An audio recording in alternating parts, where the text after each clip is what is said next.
Petronella Munemo, and I'm a third year PhD student here at the University of Ghana at ISE. I'm studying development studies, and I'm here with my colleague. I'm Clare, a second year PhD student at the Regional Institute for Population Studies, University of Ghana. Today we are here to share with you our experiences from the first ever PADA virtual doctoral schools.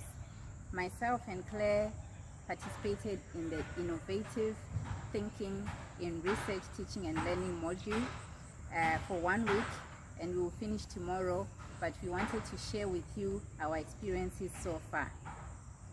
Yes, I personally, this being my first PADA learning and also being online, I had a little bit of fear how things will run, but trust me, it has been a very good experience. I've learned a lot of things, like I took a course in innovative thinking in research, teaching and learning. So from this, in a summary from this whole topic, I have learned that we are in the 21st century where things are becoming more digitalized. Like we are shifting from the traditional way of doing things, of which education system is not left behind. And therefore, more innovations are coming up, more online teaching.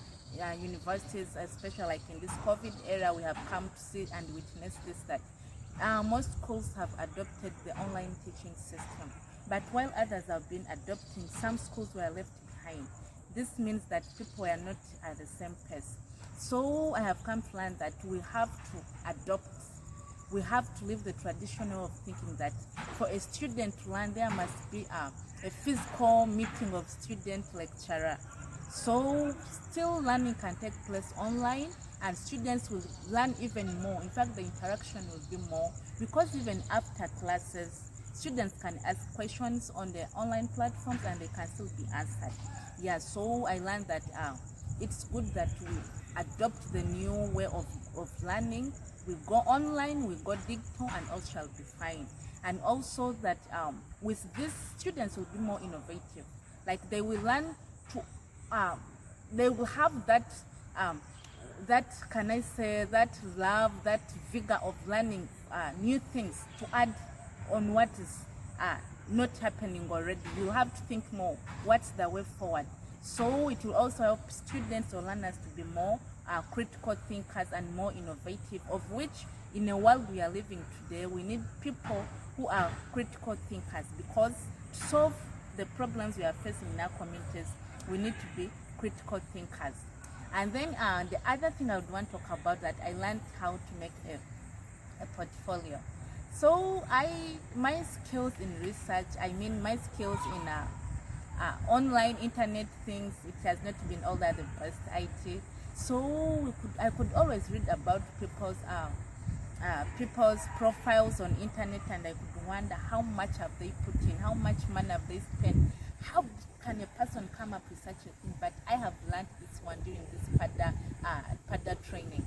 I have learned to make my own portfolio, how to design my own profile, put what I want. So I'm really grateful for the PADA organizers for such an opportunity, that it has branded me as a new PhD student who will go and do more for my research, and also go out there and impact to the other people I may come across, whether in my class environment or in my research environment. And then finally, what I want to speak about is I learned how to make an online survey. I didn't know how that was made. I've filled many people's online surveys, but I didn't know how they came about with it. But I have learned how to do it on my own, and using my own Google account. So it was such an easy thing, and I was really appreciated. It means that even with this COVID and all other limitations or barriers for us to reach our research participants, I can still design my online survey, send it to people outside regardless of the distance barrier. They fill and I get the feedback, and I continue doing my research. So I'm grateful for for making me a productive PhD student, and I know at the end of it all, I'm going to put all this in practice. Thank you. Wow, so my colleague here said a lot about our experiences during this week, but I would just like to reiterate the issues or the issue she discussed as your first point. I think the starting point for that is a reconfiguration of our educational systems in Ghana. She talked about how we could encourage our students to adopt the digitized way of learning, but that alone cannot happen unless our institutions are ready to change. It has to start from the top, the political will. Other than that, we will be left behind. As Charles Darwin said, that those species that are able to adapt, it is not the smartest nor the most skilled, but the ones that are able to adapt are the ones that will survive. So in this regard, I think it is high time for African educational institutions, high time that they adopt new ways of learning. They move with the fourth industrial revolution where digitization and technology are taking over. And this goes beyond just our classroom. It also goes for teachers, lecturers. They need to adopt this kind of skills and teaching methods to teach students. To also add to the issue of learning new skills, I think that this PADA virtual doctoral school has been very, very helpful to me also, because the skills that I've learned, for instance, creating your own e-portfolio, multimedia, PowerPoint presentations, are skills that are going to take me a long way in my academic career. And I think they're also going to enhance my PhD journey. And beyond the PhD, as we are teaching our students and engaging in research, these are skills that will always be handy for us and our students. So at this point, I would like to say thank you to PADA, thank you to the organizers, and thank you to all our instructors for a great job well done. Tatenda. Mwevale nnyo, asante sana. Bye.